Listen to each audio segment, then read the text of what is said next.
sur la table ronde internationale qui va arriver maintenant. On va en parler avec, je vais appeler des personnes en physique, je vais appeler des personnes en vidéo. Tout d'abord, la Fédération européenne d'athlétisme, Mathilde Grenet, merci de nous rejoindre depuis la Suisse. Elle a fait la route depuis Lausanne. On vous remercie infiniment et on peut l'applaudir.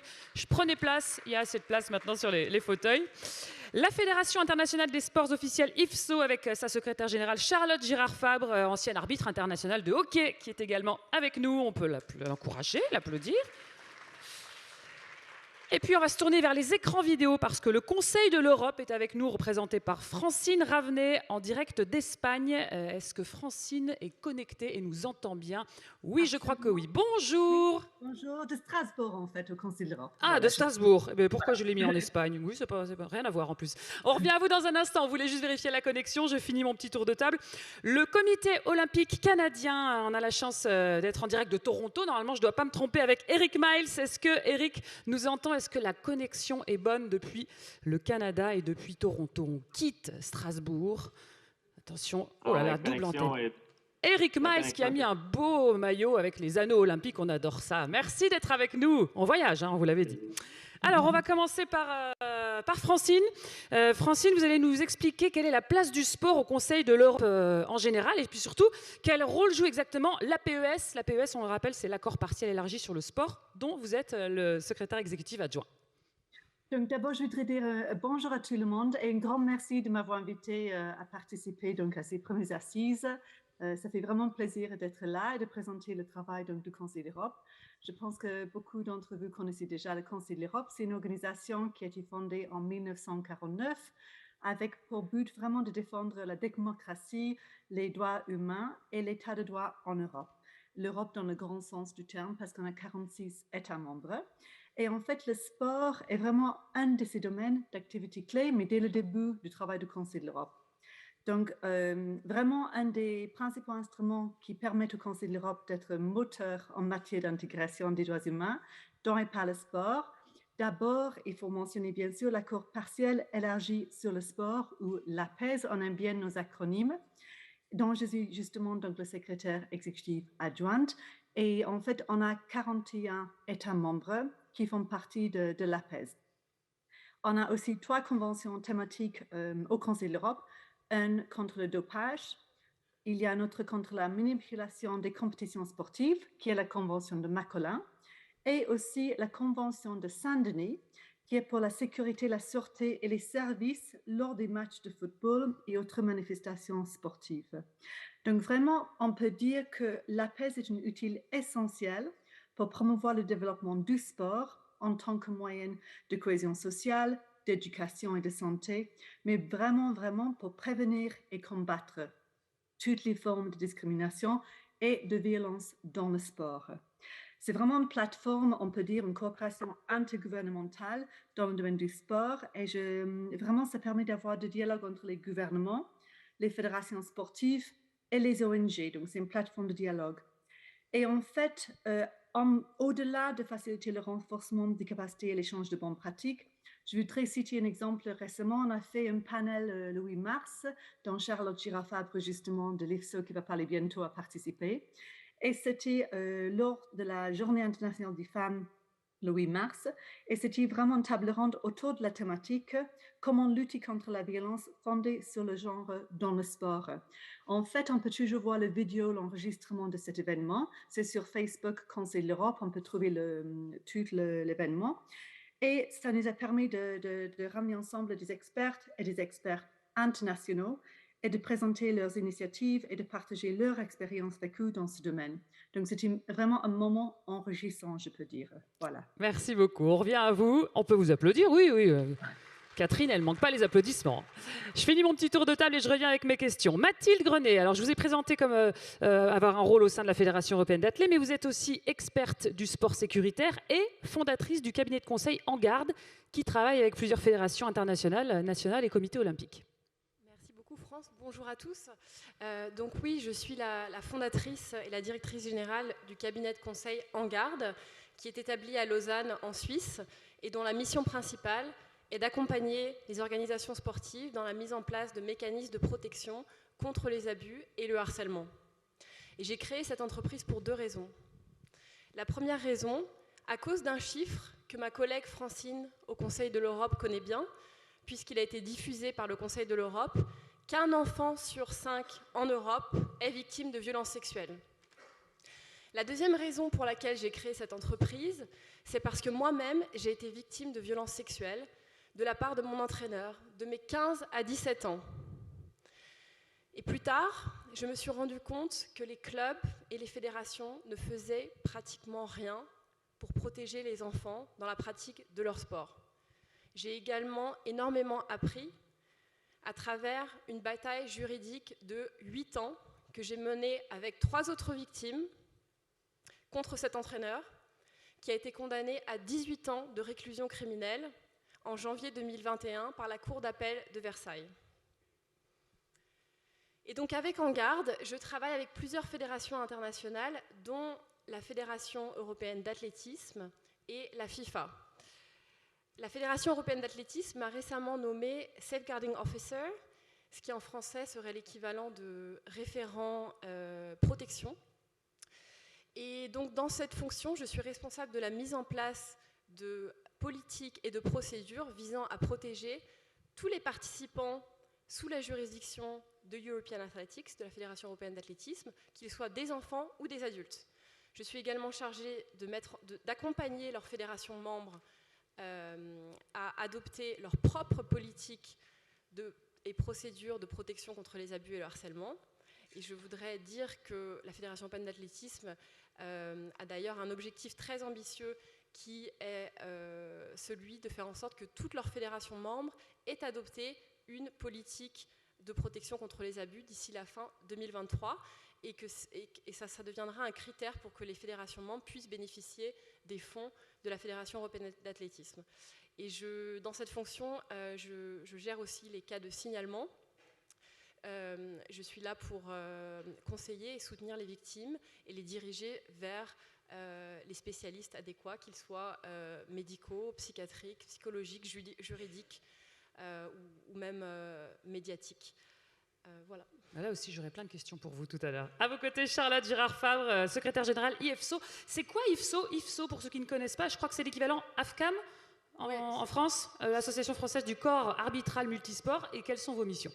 Alors, bonjour à toutes et à tous. Effectivement, l'AFCAM en France, l'IFSO à l'international, l'International Federation for Sports Officials. En fait, c'est tous les juges arbitres, tous niveaux confondus, qui sont réunis sous la même bannière. En France, on est membre du CNOSF et à l'international, on a des membres fondateurs, d'ailleurs, comme l'European Athletics. Donc, quelles sont les missions? En fait, les arbitres appartiennent bien à leur fédération, soit nationale, soit à leur fédération internationale. Mais on a quand même un acte fort. Un arbitre, ce n'est pas simplement quelqu'un qui a un sifflet ou un chronomètre. C'est aussi la personne qui est garante du résultat de la compétition pour les athlètes. Donc vous enlevez à peu près tout le monde autour, les coachs, les spectateurs, les médecins, vous pouvez encore avoir une compétition. Peut-être pas au top, mais vous pouvez avoir une compétition. Vous enlevez les arbitres, il n'y a plus de compétition. Et voilà, la fédération internationale, elle a ce rôle-là, c'est de mettre tous les arbitres qui ont les mêmes problématiques, quel que soit le sport. Donc c'est la valorisation, mais c'est aussi la protection des arbitres, comment on les protège des discriminations, des violences. Alors elles ne sont pas toujours sexuelles, mais elles sont violentes quand même. C'est bien sûr la relation avec les fédés, comment on accueille des arbitres à des Jeux Olympiques, par exemple, ça, on est en plein dedans. C'est bien sûr l'arbitrage au féminin. Plus qu'ailleurs, l'arbitrage, c'est quand même pas là où les femmes vont. Vous donnez un sifflet à une petite fille, elle apprendra à dire stop, à dire non et à trouver sa place dans la société. Mais il faut déjà lui donner le sifflet. Donc voilà, il y a tout ça. Il y a bien sûr les manipulations, on en a parlé tout à l'heure, Francine en a parlé, et on travaille beaucoup avec le Conseil de l'Europe là-dessus. Puis il y a le statut de l'arbitre. L'arbitre, c'est la première personne qui a un sifflet, donc, ou un chrono ou un drapeau, et qui peut dire stop à une situation. J'ai été victime d'agression sexuelle sur la glace en tant qu'arbitre par un joueur, et mon collègue arbitre a dit « mais non, mais c'est juste une main aux fesses, ça va bien se passer », il ne l'a jamais sanctionné. À l'époque, je ne savais pas vers qui me tourner. Et j'ai subi aussi plus de 10 ans de discrimination, simplement parce que j'étais une femme, et de violences verbales et d'agressions sexuelles. Voilà. Vous êtes plutôt bien passé pour être ici au micro. On a pas mal de questions pour vous. Et puis on va se tourner du côté du Canada, sous la neige de Toronto, avec Eric Miles, chef du sport du Comité olympique canadien. Est-ce que, Eric, vous pouvez nous en dire plus sur le Comité olympique canadien, sur votre rôle et votre expérience là aussi? Ouais, ben merci pour l'invitation. En direct de Montréal, avec la glace. Je suis pas bonne en Plutôt géo. que Toronto, on n'a plus de neige présentement, mais c'est une journée très glacée à Montréal aujourd'hui. Mon rôle avec le Comité olympique canadien, j'y suis depuis 2014. Et une des propositions qui était présente sur la table à mes débuts était d'améliorer, je vous dirais, nos relations avec les fédérations, avec les athlètes. Le comité faisait un excellent travail, évidemment, avec la préparation des jeux, etc., le rôle qu'on connaît plus régulièrement d'un CNO. Mais par contre, comment on pouvait améliorer cet aspect de collaboration-là? Bien humblement, comment on vient se placer dans les situations d'abus physiques, d'abus de violence sexuelle dans le sport. Il y a encore beaucoup de chemin à faire. Près de 30 ans d'histoire au Canada. Mais je vais tenter d'amener juste quelques aspects du Comité olympique canadien, comment on vient collaborer. Dans notre approche de collaboration, pour nous, il y a 3 aspects qui sont très importants. Lorsqu'on regarde notre rôle de collaborateur, il y a un rôle de leadership, premièrement, comme organisation. Un rôle de mobilisateur, et ça, avec souvent, je parle du poids des anneaux, de l'influence, c'est quelque chose d'important. Et cette capacité d'accélérer les choses aussi. On parle souvent de complexité, j'entendais dans la conférence précédente. C'est la même situation au Canada lorsqu'on parle de la réalité partant du club au niveau régional, la province et au niveau fédéral. Comment on peut venir accélérer les choses.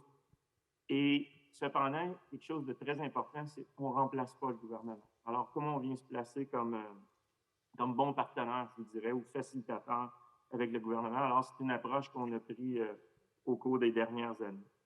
Ce qu'on a développé également particulièrement qui nous amène aujourd'hui, depuis 2014, au fait, on est à la 3e phase d'un mécanisme de collaboration avec les fédérations pour aider au niveau d'avoir des bonnes fédérations, d'avoir une gouvernance plus solide, etc.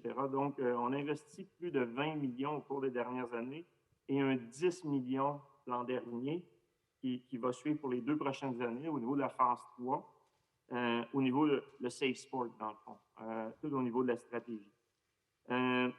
On est conscient de notre position, il n'y a aucune organisation, ni nous, le gouvernement, qui peut y arriver seul. Donc, c'est vraiment un travail d'équipe. Aussi, c'était mentionné tantôt, c'est très important. Puis, ce qu'on vise dans nos investissements, dans notre collaboration présentement, c'est de venir supporter les mécanismes de plainte. On va peut-être en parler un petit peu davantage tantôt. Le support aux victimes, on en a parlé. L'éducation, la prévention, qui est très important. La gouvernance, la culture, le leadership et l'importance de la diversité et de l'inclusion. Donc, c'est vraiment les prémices ou les bases du travail qu'on fait. Je terminerai juste peut-être en mentionnant un petit peu plus de détails au niveau de la gouvernance. Pour donner une idée, on a commencé à travailler il y a 3 ans sur un code de gouvernance pour le sport au Canada. Il y avait vraiment des failles dans le système. Et aujourd'hui, on arrive à une étape où le gouvernement canadien, nous sommes en discussion avec eux, s'apprête à le prendre. Et ce projet que l'on a développé, on a aidé, il y a plus de 25 fédérations présentement qui y ont adhéré, est en train d'être institutionnalisé avec le gouvernement du Canada, qui est une très belle victoire et très importante pour nous. Et je vous laisserai l'occasion de nous développer tout ça dans un instant. Maintenant qu'on se connaît un petit peu mieux tous, qu'on connaît un petit peu mieux nos institutions, on y va, on rentre dans le vif du sujet. Francine, revenez, au Conseil de l'Europe. Ça lui va mieux que Francis. Est-ce que vous pouvez nous parler du rôle de la Charte européenne du sport dans la protection des droits humains des athlètes? Oui, donc en fait, cette charte est très, très importante. Je dirais que c'est un des principaux instruments à notre disposition pour promouvoir les droits humains des sportives et des sportifs. C'était révisé donc en 2021, donc je vous invite à consulter la version révisée qui est en ligne. Et c'est vraiment une norme qui définit les principes de base des politiques sportives nationales et ça sert de guide aux États membres pour perfectionner leur législation sportive existante, mais aussi de développer un cadre global pour le sport, en particulier en matière de bien-être des sportives et des sportifs. Et je voudrais citer juste quelques articles, donc ça c'est la fameuse charte.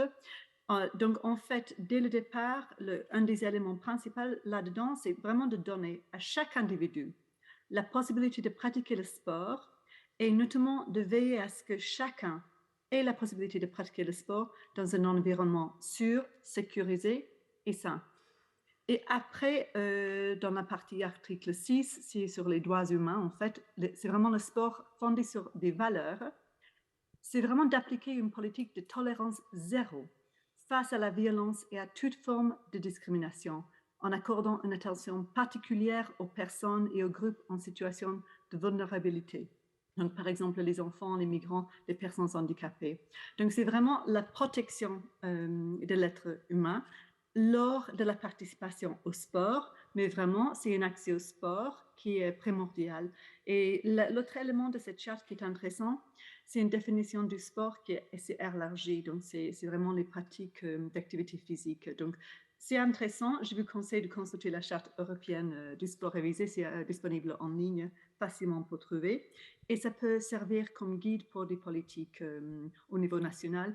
Déjà en ce moment, on travaille étroitement avec la Macédoine du Nord, l'Arménie et bientôt le Portugal pour la mise en œuvre justement de cette charte européenne du sport révisée. Et bien sûr, on va continuer avec d'autres États membres de l'APES. Remontrez-nous bien le petit guide là, qu'on puisse voir le nom et qu'on puisse aller chercher sur Internet. Voilà, là c'est plus clair. Francine, qu'est-ce que vous mettez en place au niveau européen? Je crois que vous avez plusieurs projets et des initiatives à nous présenter. Oui, alors le premier projet, on a un projet joint, je voudrais le mentionner rapidement, mais c'est intéressant de le mentionner tout de suite, c'est combattre le discours de la haine dans le sport. Donc, il y a 6 États membres qui font partie de ce projet joint entre l'Union européenne et le Conseil de l'Europe, dont la France. Donc, ça c'est vraiment, le discours de la haine dans le sport, c'est une forme de violence. Et quand on commence à gratter un peu ce sujet, on se rend compte à quel point c'est un sujet qui nuit énormément au sport. Donc, encore une fois, je vous invite à regarder ça sur le site de l'APES et de la division du sport du Conseil de l'Europe. Après, un autre projet clé pour nous, c'est Donnons de la voix. En anglais, c'est Start to Talk. Alors là, c'est vraiment visé à protéger les enfants dans le sport en éliminant toute forme d'abus ou de violence, y compris sexuelle, à leur encontre. Donc, nous, Conseil de l'Europe, nous fournissons un soutien technique et du matériel pour promouvoir un sport sûr aux autorités publiques responsables du sport, mais aussi aux organisations sportives, afin de les aider à mettre en œuvre des politiques de protection des enfants, des campagnes de sensibilisation et la formation des parties prenantes concernées. Et Eric, on avait eu une conversation avec le Canada récemment, notre représentant de Canada récemment, parce qu'on voudrait aussi travailler avec le Canada prochainement avec ce projet Donnons de la voix. Après, on a, comme déjà mentionné, un groupe d'experts dans le Donnons de la voix, ce projet, près de 40 expertes de différents pays, différents secteurs. Il y a des décideurs politiques, des chercheurs, des universitaires, des responsables de la protection de l'enfance, des formateurs, des consultants, des agents de changement, des spécialistes dans le soutien, mais aussi les personnes, et ça c'est très important à insister, ayant une expérience vécue. Donc ça nous permet vraiment d'établir des bonnes pratiques pour lutter contre la violence faite aux enfants. Et puis le dernier élément que je vais mentionner, le dernier projet, on a plein, mais bon, je me limite à toi, c'est un projet Tous Ensemble. Donc ça c'est vraiment un projet qui est pour promotion de l'égalité dans le sport. On avait fait ça premièrement entre 2018 et 2019. Et à ce moment-là, on avait créé donc une boîte à outils de meilleures pratiques et mis en place aussi une bibliothèque en ligne. Mais très important, on a collectionné des données, des informations. Donc, en fait, ça nous a permis de voir un petit peu ce qui se passe. Aussi, un des indicateurs, c'était vraiment est-ce qu'il y a des politiques en place pour combattre la violence faite aux gens dans le sport. Donc, c'est vraiment un élément important de ce projet Tous Ensemble. Donc, on avait des premières données de 2018-2019, mais on va continuer à faire ce travail. Donc, cette année, on recommence pour voir les statistiques, pour voir si on a des informations qui peut-être ça améliorerait. Est-ce qu'il y a plus de politique à ce niveau-là? Voilà trois exemples de notre travail.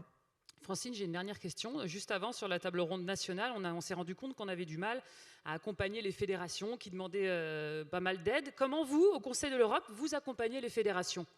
Alors, c'est une bonne question parce que justement, on a travaillé vraiment étroitement, par exemple, avec les fédérations nationales des sports olympiques pour chercher des données. Donc, on va retourner vers nos contacts au niveau national. On a hâte de le faire, donc en France avec le CNOSF, pour justement récolter des informations. Donc, on va tourner vers 25 États membres pour avoir des informations. Je vais donner quelques infos peut-être déjà. Donc, sur la base de la première série de recherches, on a constaté que sur 35 fédérations nationales de sport olympique, seul un quart disposait d'une politique ou d'un plan d'action pour prévenir et combattre la violence fondée sur le genre dans le sport. Et moins d'un tiers, donc 29%, avaient développé des actions et des outils spécifiques dans ce domaine. Donc, c'est important d'avoir ces données parce que ça nous permet après de montrer qu'il y a un problème et après de développer des recommandations. Donc, deux choses à mentionner là-dedans, c'est que donc en mars 2025, on va présenter donc des recommandations suite à cette collecte de données qu'on va recommencer à faire. Mais déjà sur le site web, on peut trouver tous ensemble All-in. On peut regarder donc des mesures et des outils potentiels suivants pour lutter contre les violences dans les sports, qui peut aussi accompagner, je dirais, les fédérations. Donc, je vous invite à vraiment regarder, ça s'appelle un toolkit, une boîte à outils sur le site. Et je donne quelques exemples. C'est par exemple d'avoir des codes de conduite pour les entraîneurs et les décideurs, des formations des sportives et des sportifs, des campagnes de sensibilisation, les lignes directrices pour le traitement des cas, procédures de minimisation des risques, un service de soutien aux victimes, on a entendu ça déjà pour la France, un service de soutien aux acteurs des actes, des services de soutien aux organisations affiliées, des infrastructures sûres, mais je sais qu'en France, on essaie de mettre en place vraiment des infrastructures sûres, des services de transport sûrs, une ligne d'assistance téléphonique, des recherches et d'études. Je pourrais parler pendant longtemps, on a beaucoup à dire, mais regardez surtout, je dirais, la boîte à outils qu'il y a sur tous ensemble sur le site web. Ça donne plein d'idées là-dedans et je trouve que c'est vraiment utile. Voilà. Je pense qu'on va aller visiter le site. Hein, on va aller prendre voilà. quelques idées. Je dis rien pour l'instant, je pourrais continuer à parler toute l'après-midi. Mais non, restez bien avec nous, Francine, parce que je crois qu'il y a quelqu'un qui vous connaît bien, Mathilde. Mathilde, avec le Conseil de l'Europe, avec lequel vous travaillez, je crois que vous connaissez bien. Alors oui, donc je suis membre du groupe d'experts internationaux sur le sport sécuritaire qui a été mis en place par l'APES, par le Conseil de l'Europe, pour guider justement le Conseil de l'Europe dans son action sur la protection de l'enfance dans le cadre du sport. Alors dans le cadre de mes mandats avec les fédérations internationales, je ne travaille pas pour l'instant vraiment directement avec le Conseil de l'Europe, mais j'ai travaillé avec beaucoup de fédérations qui ont bénéficié des projets du Conseil de l'Europe, dont notamment le projet Child Safeguarding in Sport, donc le projet de protection de l'enfance dans le sport, qui est un projet qui vise à aider les pays membres du Conseil de l'Europe à mettre en place des politiques de protection de l'enfance dans le sport. Donc je sais que le Portugal, la Finlande, la Norvège, la Croatie ont bénéficié de ces programmes et ont pu créer une feuille de route. Et comme Francine le disait, j'encourage tout le monde à aller sur le site du Conseil de l'Europe pour regarder ce qui a été fait au niveau de ces feuilles de route au niveau de ces différents pays et puis pour regarder aussi les différentes ressources qui existent sur le site et notamment les ressources du projet Start to Talk dont Francine parlait tout à l'heure, qui a vraiment des ressources très intéressantes disponibles en français, des vidéos de prévention, des directives et plein d'outils intéressants à utiliser pour aussi bien les gouvernements que les fédérations. Parlez-moi des enjeux auxquels doivent faire face les fédérations internationales. Ah oui, alors les enjeux, pour moi, le premier enjeu des fédérations internationales, c'est la question de l'image. On a vu ces dernières années des scandales de violences sexuelles exploser un peu partout dans le monde et dans tous les sports, notamment dans les gros sports olympiques, qui ont vraiment écorné l'image de ces fédérations. Donc, je vais vous parler par exemple de l'affaire Larry Nassar aux États-Unis, le médecin de l'équipe nationale de gymnastique qui a abusé sexuellement de centaines de gymnastes. Il y a eu par exemple les présidents des fédérations d'Afghanistan et d'Haïti de football qui ont abusé sexuellement de dizaines et de dizaines d'athlètes de l'équipe nationale. Dans le basket, au Mali, on a eu toutes ces athlètes nationales qui ont été abusées par des coachs, par des entraîneurs nationaux, qui étaient d'ailleurs protégés par leur hiérarchie. Et je ne vais pas parler des scandales qu'on a eus sur le sol français, mais mais les sponsors aujourd'hui sont de plus en plus regardants sur les questions de RSE, sur les questions de protection des droits de l'enfant, de protection des droits humains. Ils n'ont pas envie de s'associer à des organisations où il y a de tels scandales. Après, les fédérations internationales, leur objectif premier, c'est de grandir leur sport, d'augmenter leur nombre de fans, leur nombre d'adhérents. Et donc, il faut qu'elles s'assurent que ces pratiquants ont des expériences positives dans le sport. Parce que si ces pratiquants sont violentés dans la pratique du sport, ils risquent de quitter ce sport. Donc ça, c'est les enjeux auxquels elles font face, qui les poussent justement à s'attaquer à ces questions. Et ensuite, je voulais parler un petit peu des enjeux auxquels elles font face lorsqu'elles s'adressent à ces questions.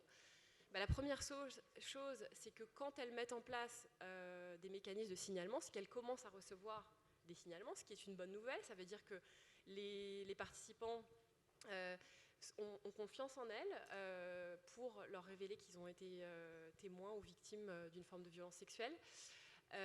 Mais elles ne savent pas comment gérer ces cas. Elles n'ont pas les procédures disciplinaires adaptées.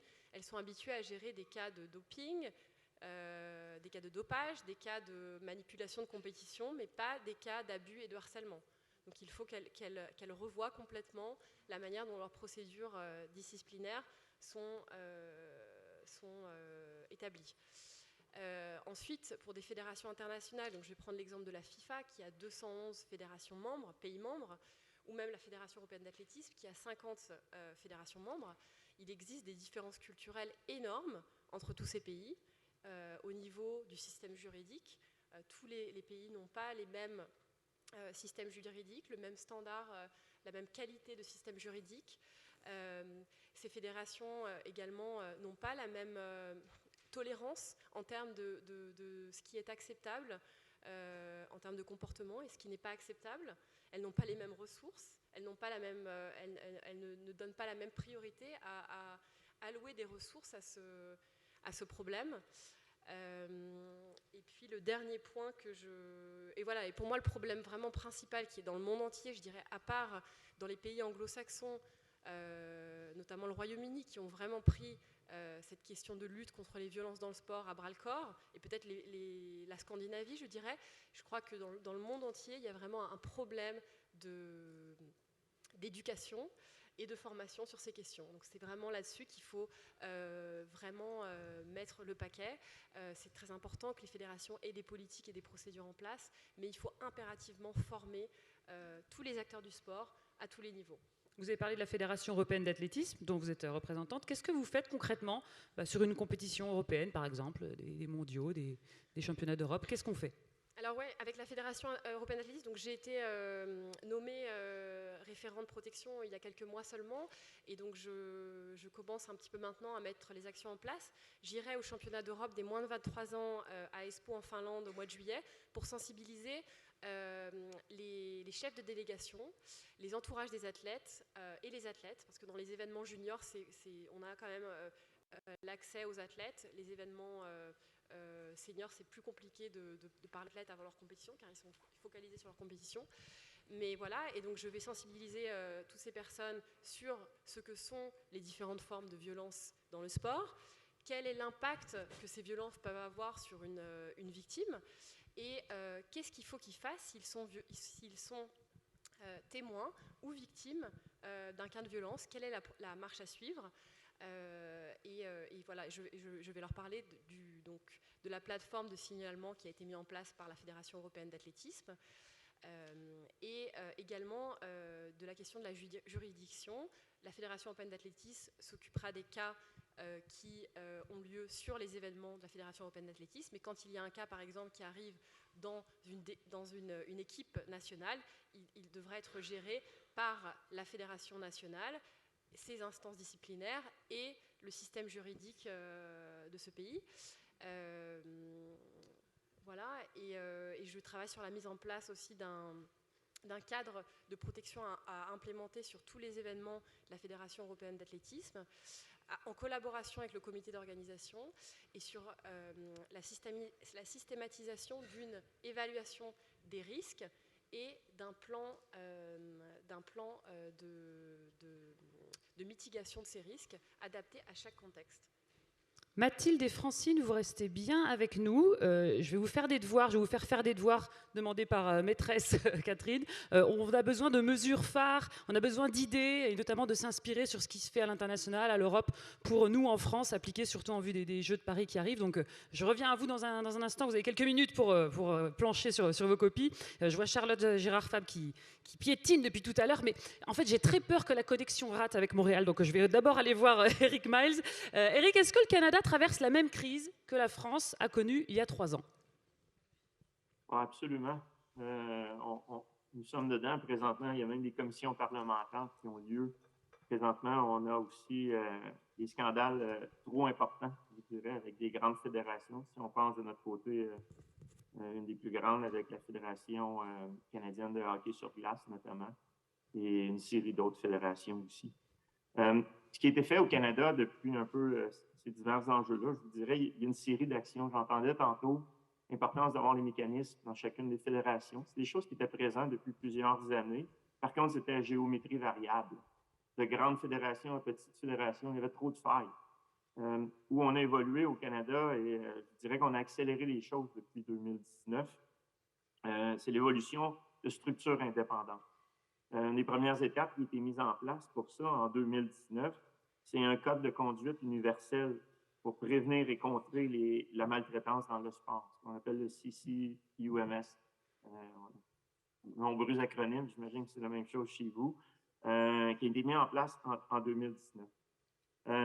Ensuite, en avril 2022, donc c'est tout récent, mais le gouvernement canadien a mis en place l'obligation d'intégrer ce cadre de CCUMS à leur règlement. Donc, l'ensemble des administrateurs, que ce soit dans les fédérations, les organismes multisports comme le Comité olympique canadien, l'ensemble des organismes au Canada ont l'obligation d'intégrer ce mécanisme-là.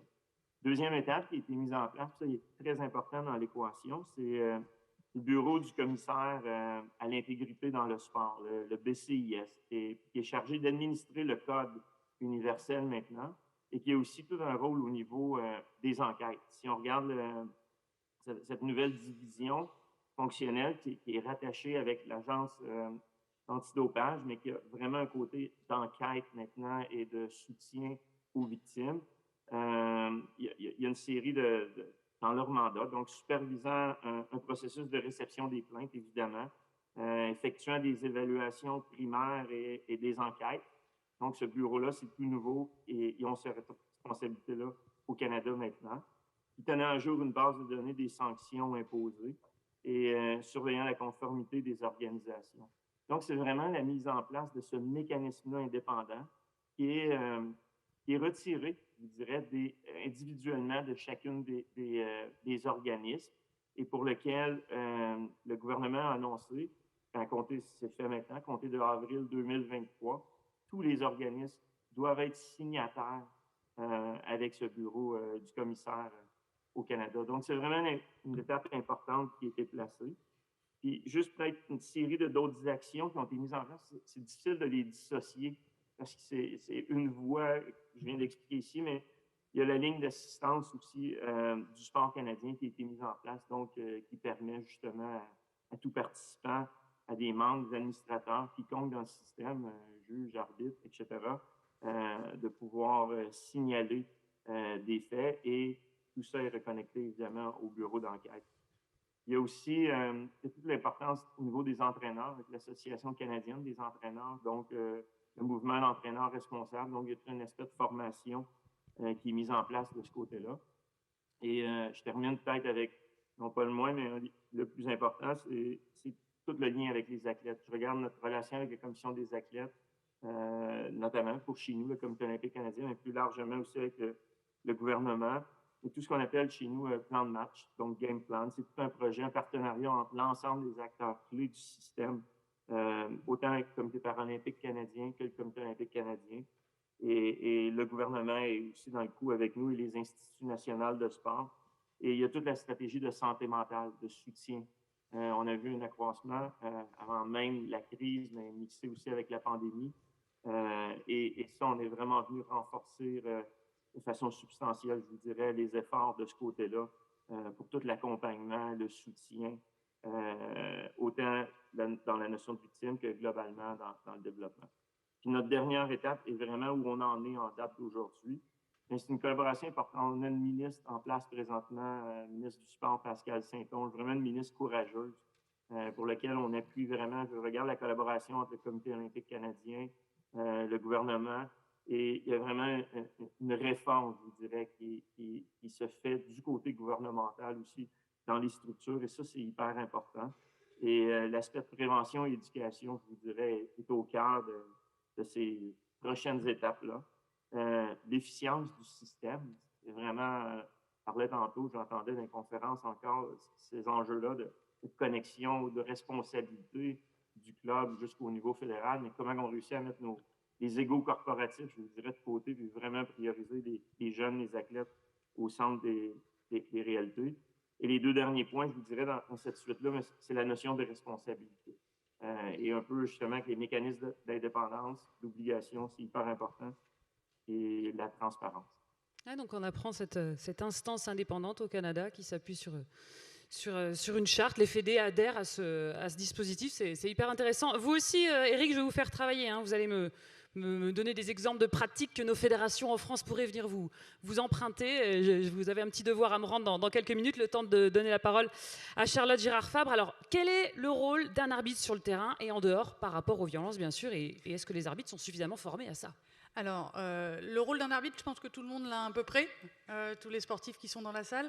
Est-ce qu'il est formé ? Non, absolument pas, ni aux violences sexistes, ni aux violences sexuelles, ni à toute forme de violence. Il n'est absolument pas formé, ou elle n'est absolument pas formée. Je dirais que l'IFSO, on est là pour ça, et l'AFCAM aussi, mais l'IFSO à l'international, c'est déjà 3 choses. C'est 1, se compter. Il n'y a que la France qui est capable de compter ses arbitres aujourd'hui dans le monde. Aucun autre pays est capable de compter ses arbitres. Donc après, extrapoler, dire il y a tant de femmes, pourquoi elles arrêtent ou pourquoi ils arrêtent, est-ce qu'il y a des violences, etc. On ne sait pas les compter. Donc déjà, se compter. Oui, vous faites Cocorico. Des gros yeux. Oui, cocorico, grâce à l'AFCAM, mais déjà, c'est une première chose. Deuxième chose, c'est être visible. Et c'est aussi pour ça que l'IFSO a rejoint le conseil consultatif, le comité consultatif de l'EPAS, que je suis élue au bureau du comité consultatif. Voilà, c'est rendre les arbitres visibles. C'est aussi grâce à des personnes comme la présidente du CNESF que j'ai en face de moi, qui met de plus en plus les arbitres à l'honneur, les rendre visibles. Les rendre visibles, c'est aussi de leur donner de la force, parce qu'aujourd'hui, un ou une arbitre qui est victime de violence ne sait pas vers qui se tourner et se sent seul. Je vous rappelle, quand on est arbitre, on reçoit une désignation et on va sur un lieu de compétition. On n'a ni l'équipe, ni le club, ni la structure vers qui se retourner. On se sent très vite très seul. Donc voilà. Et alors, quand on est sur le terrain, c'est aussi être en capacité d'être formé. Là, c'est mon 3e point, c'est comment je forme les arbitres à pouvoir détecter des actes de violence, détecter des signaux faibles aussi. C'est à ce moment-là, notamment chez les jeunes, dans le jeune public, qu'on peut les détecter. Et bien pour l'instant, on a des super codes de sport dans tous les sports. Hein. Vous avez toutes les règles qui disent que si vous voyez des insultes ou des violences sexistes, sexuelles, racistes, etc., carton rouge, carton jaune, enfin, selon le sport, tout est écrit noir sur blanc. C'est jamais appliqué. C'est jamais appliqué parce que le sale PD, on le laisse comme ça, la main aux fesses sur l'arbitre, on la laisse comme ça parce qu'on ne sait pas quoi en faire. Alors, on veut souvent ne jamais voir les arbitres. C'est très paradoxal. L'arbitrage, on vous dit vous êtes un bon arbitre quand on ne vous voit pas. Et donc le jour où vous devez dénoncer quelque chose, je peux vous l'assurer, quand moi j'ai dénoncé des faits d'agression sexuelle, des faits de discrimination, des faits d'agression sexiste pendant 10 ans, on m'a coupé la tête. J'étais dans le top 4 mondial, on m'a coupé la tête, j'ai jamais réussi à me défendre. L'Omerta a été dans la fédération organisée par une femme qui, elle, ne voulait pas perdre sa place. Qui dit dénoncer quelque chose en tant qu'arbitre, dit perdre la prochaine désignation. Donc les arbitres ne sont pas formés et comme parfois on les considère comme un État, dans les fédérations internationales ou nationales, eh ben ils sont seuls. Ils sont vraiment très seuls. Donc c'est ça le rôle de l'IFSO. Et ça, pour le coup, on a beau pas savoir compter nos arbitres à l'international, le constat, pour le coup, est vraiment international de dire on est seul et il y a une histoire politique là-dessous. Je ne vous apprends rien. Le sport, c'est aussi parfois de la politique, notamment à haut niveau. Le dernier bastion des fédérations internationales de... Alors, je ne vais pas me faire des amis dans la salle aujourd'hui, mais je ne suis pas là pour ça, je suis arbitre. Le dernier bastion de pouvoir des fédérations internationales, c'est la désignation des arbitres. L'organisation des compétitions, c'est les CNO, c'est le CIO, on le sait, ou d'autres instances internationales. Mais leur dernier pouvoir, c'est celui-là, c'est celui des désignations des arbitres. Un arbitre, il est vraiment sous cloche si vous voulez aller au plus haut niveau. Moi, comment j'ai fait deux Jeux Olympiques, 6 championnats de 2 Jeux Olympiques, 6 championnats du monde de Jeux Olympiques, en me taisant pendant 10 ans sur les discriminations que je subissais. Et j'avais beau avoir le plus gros palmarès de l'arbitrage français du hockey sur glace, le jour où j'ai dénoncé, je me suis dit, j'ai un totem d'immunité, je suis du top 4 mondial. Plus de licence nationale, plus de licence internationale. Donc, il y a tellement à faire, et d'abord, il faudrait se compter et être visible. Et puis avoir plus de femmes, parce que la mixité des arbitres, ça aussi, ça participera à la lutte contre les violences sexuelles. Bah, on va dire qu'en France, on est 30%, donc dans le monde, on doit être 30%. On ne sait pas se compter. On est un bon exemple en France ou pas ? De la mixité, il y en a de plus en plus quand même de visibles des arbitres. Alors il y en a de plus en plus, heureusement. Pour l'instant, malheureusement, on n'est encore que des exceptions. Moi j'ai arbitré pendant 12 ans la Ligue professionnelle masculine. On a bien sûr Stéphanie Frappard qui est notre porte-étendard. On en a d'autres, on a Nelly Viennot. Il y en a plein, mais ça reste encore des exceptions, malheureusement. Et je peux vous dire qu'on est 30% en France. Si on va sur le haut niveau, sur les fameuses listes ministérielles, c'est 20%. Mais à l'international, je suis incapable de vous le dire. Bon, il y a encore du boulot à l'international aussi. Qu'est-ce que fait l'IFSO, concrètement, pour lutter contre les violences sexuelles ? Elle porte la voix très haut. Elle essaye du moins, de dire à toutes les fédérations, mais vous avez le pouvoir... Vous avez le carton rouge dans votre poche. Vous êtes les premiers détenteurs de l'intégrité, de l'éthique, de la déontologie du sport. Vous avez le carton rouge. Donc, c'est essayer de former au plus haut niveau à la reconnaissance des violences sexuelles. C'est même déjà la reconnaissance, être capable de les identifier. Voilà, je vois des yeux qui se lèvent dans la salle. Donc, être capable de les identifier, on essaye... C'est un boulot de tous les jours, hein. On le sait bien, il faut remettre sur le métier 100 fois... Et on essaye, et vraiment c'est de la formation. Notre rôle, c'est de former les arbitres à être des acteurs de ce code éthique. En fait, le sport, c'est de l'éthique normalement. Pour conclure cette table ronde internationale, c'est l'heure où je ramasse les copies. Je vais aller voir Francine Revenez. Là, on a besoin de vous. Vous savez qu'on a les Jeux de Paris 2024 qui arrivent. Est-ce que vous avez des idées concrètes, des choses qui marchent, faciles, simples, que l'on pourrait appliquer, nous, ici, en France ? On vous écoute. Oui, donc en fait, moi, je vais citer trois en fait, cadres juridiques qui sortent du Conseil de l'Europe. Donc, le premier, c'est la Convention d'Istanbul. C'est une outil clé du Conseil de l'Europe qui vise à protéger les femmes contre toutes les formes de violence et à prévenir, poursuivre et éliminer la violence à l'égard des femmes, y compris dans le cadre du sport. Donc, première chose, il faut consulter la Convention d'Istanbul, parce que vraiment, c'est un cadre juridique qui sert vraiment de façon pratique, voilà, et qui sert très utile. Après, les deux autres recommandations du Conseil de l'Europe, et ça, c'est l'avantage de l'APES, ça fait partie du Conseil de l'Europe, donc on peut avoir des recommandations qui sont adoptées par le comité des ministres. Ça veut dire qu'il y a une espèce de législation en place qui est préparée par l'APES, mais après adoptée par un comité des ministres. Les deux dont je vais citer, c'est un sur une recommandation sur l'approche intégrée de l'égalité entre les femmes et les hommes dans le sport de 2015, et l'autre, c'est sur la prévention et la lutte contre le sexisme de 2019. Donc là-dedans, il y a 5 takeaways, 5 propositions. Des campagnes de sensibilisation sur la violence à l'égard des femmes et des filles à différents niveaux et en différents domaines du sport. Deuxièmement, donc l'adoption, mise en œuvre et le suivi de politiques et de mesures en coopération avec les organisations sportives pour prévenir et combattre la violence à l'égard des femmes et des filles dans le sport. Et comme a dit Charlotte, ce n'est pas seulement la violence sexuelle, mais c'est aussi l'intimidation physique, le harcèlement verbal, les abus psychologiques. Troisième élément, la garantie d'une tolérance zéro pour toute forme d'abus ou de violence dans le sport, par exemple en adoptant des codes de conduite qui précisent clairement les processus de plainte, les sanctions disciplinaires et les procédures d'appel. On a déjà entendu le quatrième de plusieurs personnes là, l'élément formation de l'ensemble du personnel chargé de l'application de la loi au sexisme et à toutes les formes de violence. Et le cinquième, c'est très important, c'est la promotion d'une image, d'un rôle et d'une visibilité non stéréotypée des femmes et des hommes dans le sport. J'insiste là-dessus, c'est très important. Donc ça, pour notre projet, donc, Tous Ensemble All in Plus, on va travailler donc, avec une campagne de sensibilisation des médias, mais vraiment proche, parce que c'est avec les médias qu'on peut changer de véhiculer des images sexistes qui sont souvent à la base des comportements qui sont complètement inacceptables. Et je termine sur un dernier élément. Le 10 mai, on va organiser donc une conférence hybride pour lancer le projet All in Plus, tous ensemble. Donc, ça commence à 9h30 du matin jusqu'à 17h.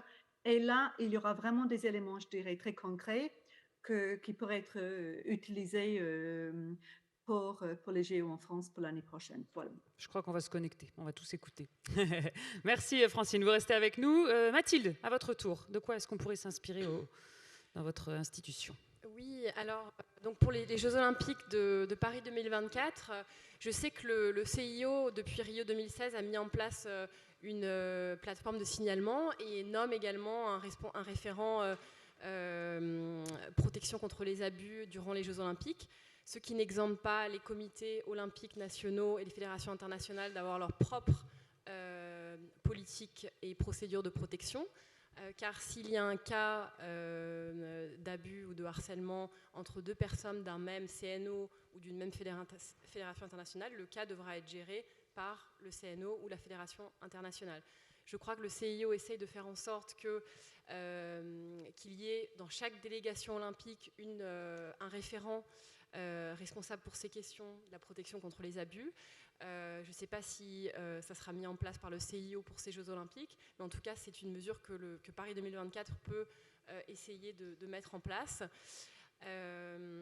Et ensuite, j'insiste encore sur la sensibilisation. Quand les chefs de mission des délégations olympiques viennent à Paris pour recevoir un brief sur les différents... sur les aspects logistiques, organisationnels des Jeux Olympiques, il faut impérativement qu'il y ait une session sur la prévention contre les abus et le harcèlement. Voilà.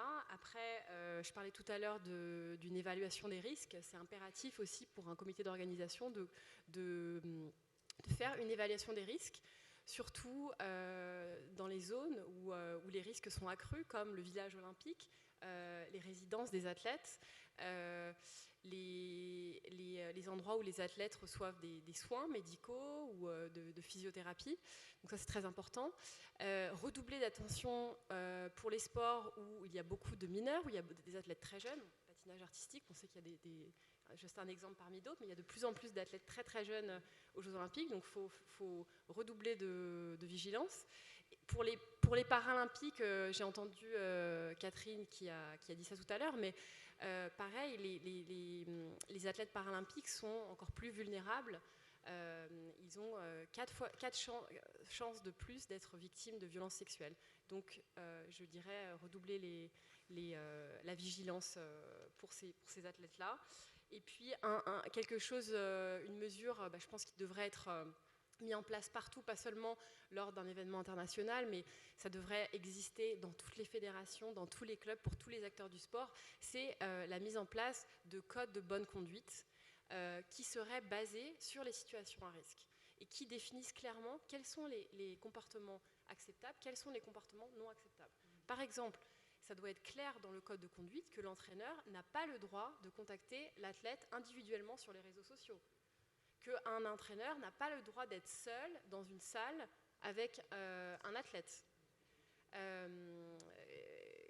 Toutes ces choses-là, je pense que c'est très important d'évaluer, pareil pour le contact physique, de dire qu'un membre du staff de la délégation olympique ou d'un club n'a pas le droit de toucher les parties intimes d'un athlète. Voilà, vraiment avoir des règles très claires liées aux procédures disciplinaires des fédérations, donc de dire que s'il y a une violation de ce code de conduite, ça va déboucher sur des sanctions disciplinaires, et que ce soit vraiment clair. Et les codes de bonne conduite, ça devrait être signé en début d'année sportive par tous les acteurs du sport. Moi, je parlais des Jeux olympiques, donc tous les participants des Jeux olympiques devraient signer ces codes de bonne conduite, et dans le cadre du mouvement sportif, tous les participants dans les clubs, les parents, très important que les parents signent des codes de bonne conduite également, les entraîneurs, les dirigeants.